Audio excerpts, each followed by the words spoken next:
Hi guys, welcome to Millennial Movie Fan Channel. My name's Tyler. Today's movie review is going to be a retro review for The Room, the 2003 Tommy Wiseau movie. If you guys are new to the channel, make sure you give me a thumbs up down below, hit that like button, and hit subscribe and the little notification bell. That way you get alerts when I post a new video. Also share this video around all your friends and family on Facebook, Twitter, all the social medias. That really helps out the channel. It gets people into the film fan community and talking movies with us. I love this movie. It's widely regarded as one of the worst movies ever made. Despite movies being a subjective art form, this is just undoubtedly bad. However, in a way, it's so bad that it's good. This movie is so cringy, from the opening music and the music cues throughout the movie to the terrible acting and the awful cringy dialogue. It feels like somebody took a bunch of human research data and just compiled it into a computer and generated the script to how people are supposed to act in a movie, but it didn't feel natural at all. This is not how people behave. How's your sex life? That's not something you ask people. This movie stars Tommy Wiseau, who wrote, directed, starred in, and funded this film, and supposedly the budget ballooned over $1 million or however much it was. It was a ton of money to make this bad movie, and nobody knows where he got that money from.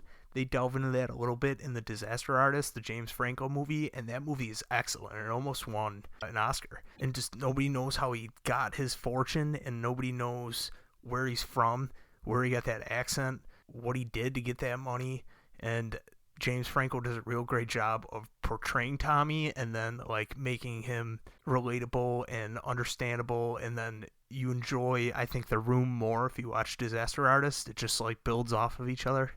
But in The Room, Tommy Wiseau plays Johnny, a man who also has a vague backstory, funny enough. He's got a vague career, too. They don't really say what he does. I think he works at a bank, but they're what does he do at the bank? They don't really say. He's up for, a promotion or something that has no bearing on what's going on in the story. And he's also just this extremely awkward fish out of water. He looks like a vampire. The way he dresses is just ridiculous. He's got 800 pockets on every pair of pants that he wears, and scarves and weird stuff, and that's how the guy dresses in real life. This is what he does. But he's just weird. And in the movie, the character's weird. He lets people have sex in his house, and he's obsessed with playing catch. Dude's tossing the pigskin around the whole movie, but he's like a grown man.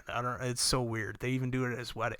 And the premise of the story is that his girlfriend is cheating on him, and he eventually finds it's with his best friend, Mark. So Johnny, Lisa, Mark, I like that the characters all have super lazy names. But there's also a drug dealer that Denny, his son he was supposed to adopt, goes to, and his name is Chris R. And he owes money to him, and he comes and he holds a gun to his head, and that never really goes anywhere. That storyline, it's just forgotten about.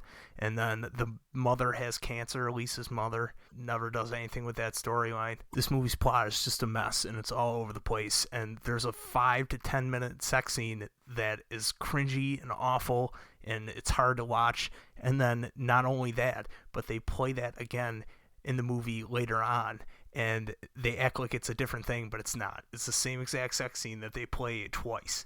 It's so weird. It's so weird. This movie is terrible, but it's hilarious. But there's so many ridiculous things like that in this movie. So many quotable lines. The dude cheeps like a chicken. You'll be doing that when you leave this movie. You'll be saying, "Oh, hi, Mark." So I suggest that you watch this movie with friends because it's extremely funny. It's fun to make fun of it. It's fun to laugh together and to pick apart all the little things, because there's so many little goofy things that you see in this movie that are just hysterical, and you're like, what is happening? It's a good laugh, though. I just feel like you gotta go into it knowing what it is and knowing that you're up for a cheese fest a little bit, and to look for the humor in that, because there's a ton of it. Just don't expect The Godfather, and I think you'll have fun. That's my review for The Room, guys. Let me know what you thought. Let me know if you've seen The Room, and give me a thumbs up down below if you like the video, like I said in the beginning, and share this video around on all the social media platforms, and I will see you guys in the next video.